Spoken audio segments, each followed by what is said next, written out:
Good morning dear students. अब हम बात करते हैं हमारा जो डेप्रीशिएशन चैप्टर गोइंग ऑन है, इसमें आगे हम बढ़ते हैं मेथड ऑफ रिकॉर्डिंग डेप्रीशिएशन।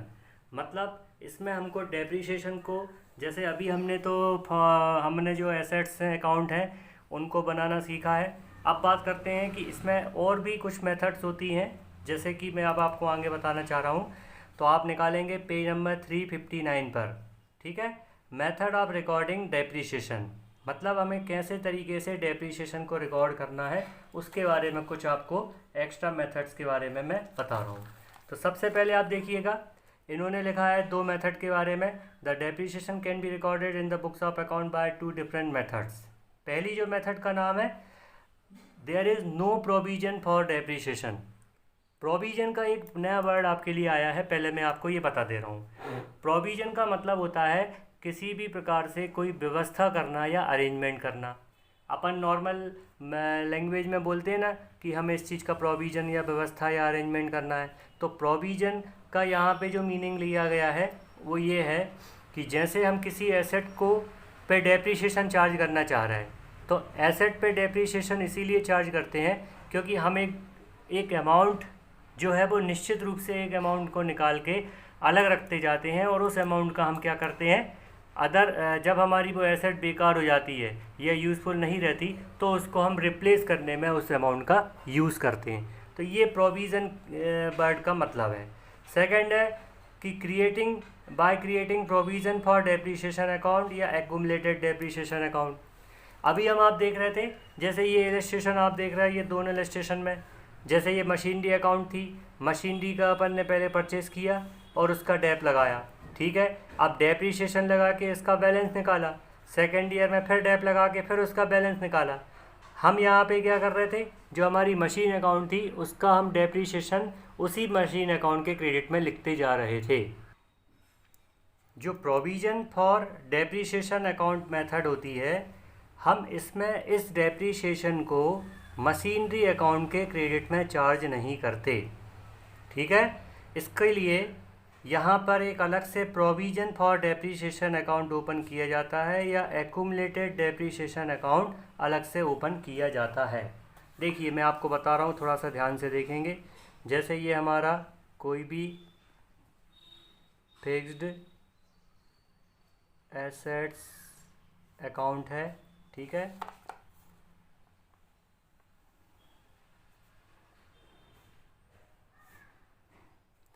यहाँ पे हमने एसेट को परचेज़ किया था, टू कैश अकाउंट लिखा था, जो भी अमाउंट है हमने, अभी हम अमाउंट नहीं फिल कर रहे हैं। अब यहाँ पे हम बाय डेप्रीशिएशन और बाय बैलेंस करते थे, हम यहाँ पे ऐसा ना करके, ये डेट का कॉलम है, यहाँ हम डायरेक्टली इस अमाउंट को by balance carried down same amount को ही कर देंगे। जैसे मान लीजिए यहाँ पे 10,000 रुपीज़ था मान लीजिए, तो ये 10,000 रुपीज़ को ही हमने क्या कर दिया, पहले साल में कैरी कर दिया, ठीक है। समझ में आया आपको? मतलब हमें फिक्स एसेट्स के क्रेडिट में जो हम इस तरीके से डेप लगाते थे वो नहीं लगाना। आप देख सकते हो यहाँ पे एक स्पेसिमेन आपको मैं बता दे रहा हूँ।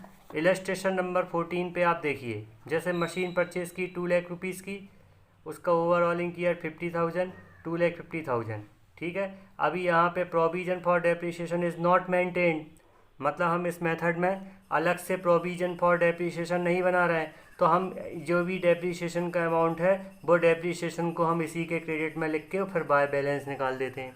लेकिन अगर हमने यहाँ पे प्रोविज़न फॉर डेप्रीशिएशन अकाउंट अगर मेंटेन किया, when the provision for depreciation account is maintained, तो हम क्या करते हैं, ये देखिए 2,50,000 का पूरा बैलेंस हमने यहाँ पे कैरी करके ले गए, ठीक है।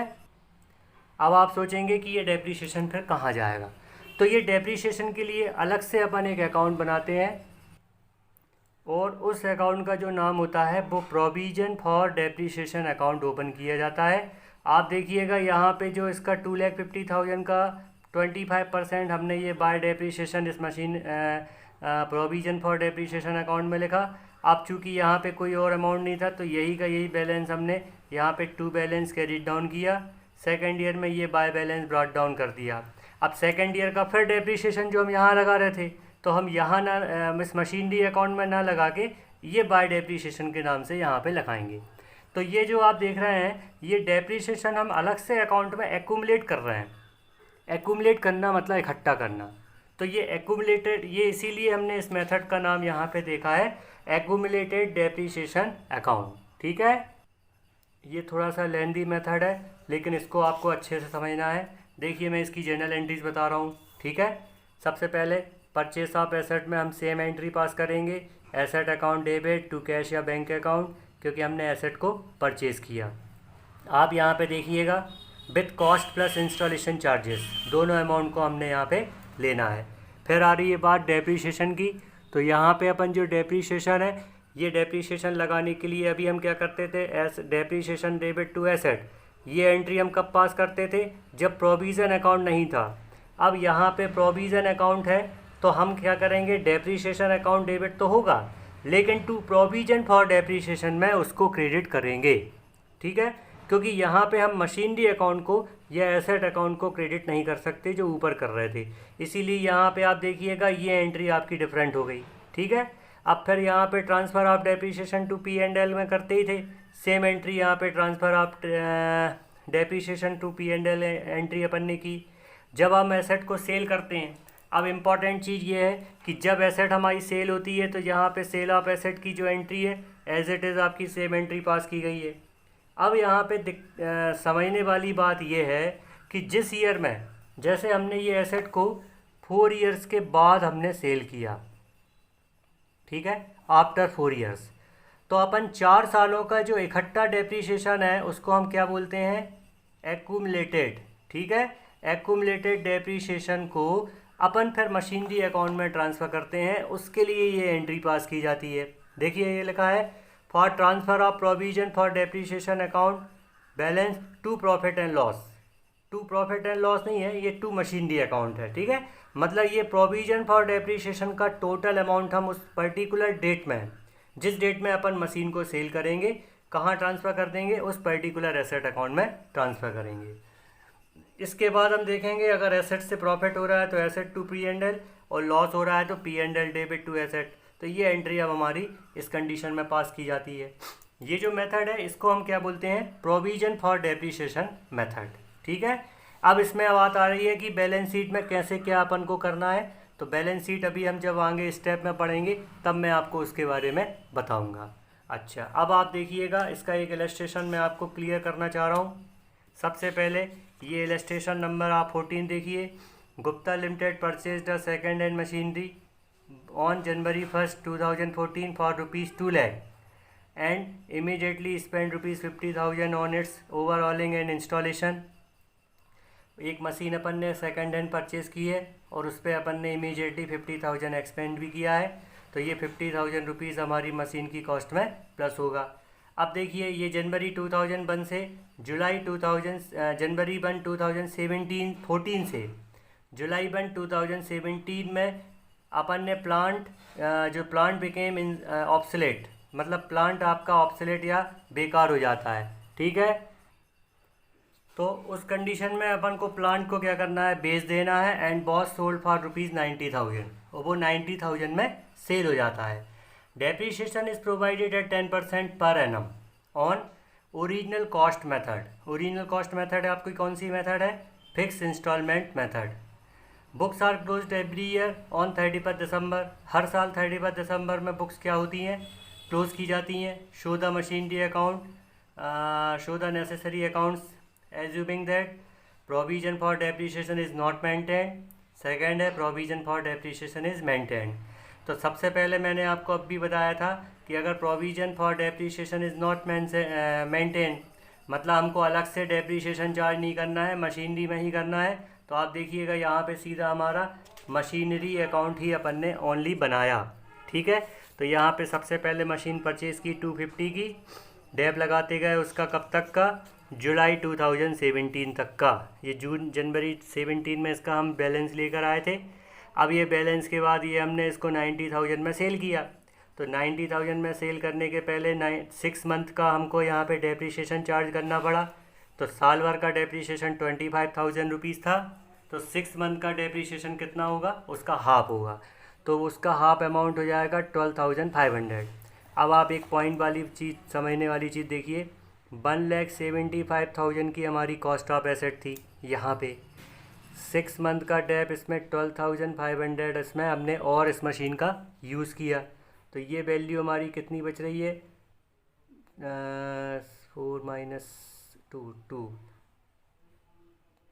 ये आपकी जो वैल्यू बच रही है ये कितनी,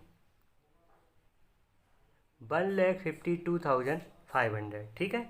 अब इस मशीन को अपन ने यहाँ 90,000 रुपीज़ में सेल कर दिया।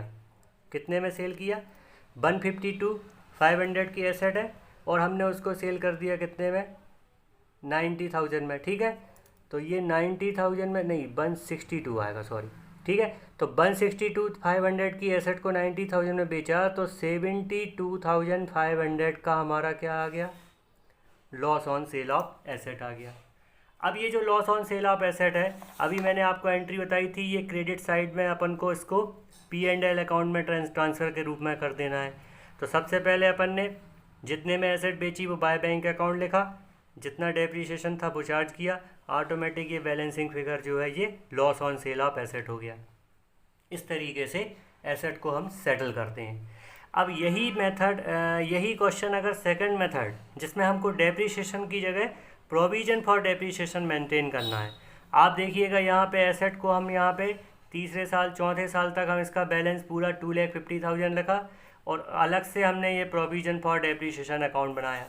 तो प्रोविजन फॉर पहले साल का 25,000, फिर 25,000, फिर 25,000 और फोर्थ ईयर में 12,500। इस तरह से इसका इकट्ठा डेप्रीशिएशन हमने कितना चार्ज कर लिया था, 87,500। अब ये 87,500 को मशीनरी अकाउंट के क्रेडिट साइड में हम यहाँ पे इकट्ठा चार्ज करेंगे। ये यहाँ पे डेबिट हुआ तो मशीनरी अकाउंट के क्रेडिट में आएगा। ठीक है, तब यहाँ पे बैलेंसिंग फिगर आपका आएगा लॉस। तो इस तरीके से हम provision for depreciation account method का यूज़ करते हैं। तो आज आप इसको समझने की कोशिश करें। अब हम कल से इसके न्यूमेरिकल्स स्टार्ट करेंगे, नेक्स्ट हमारा जो भी पीरियड है। ठीक है, और अगर कोई डाउट है तो आप मुझे बताएंगे। Thank you.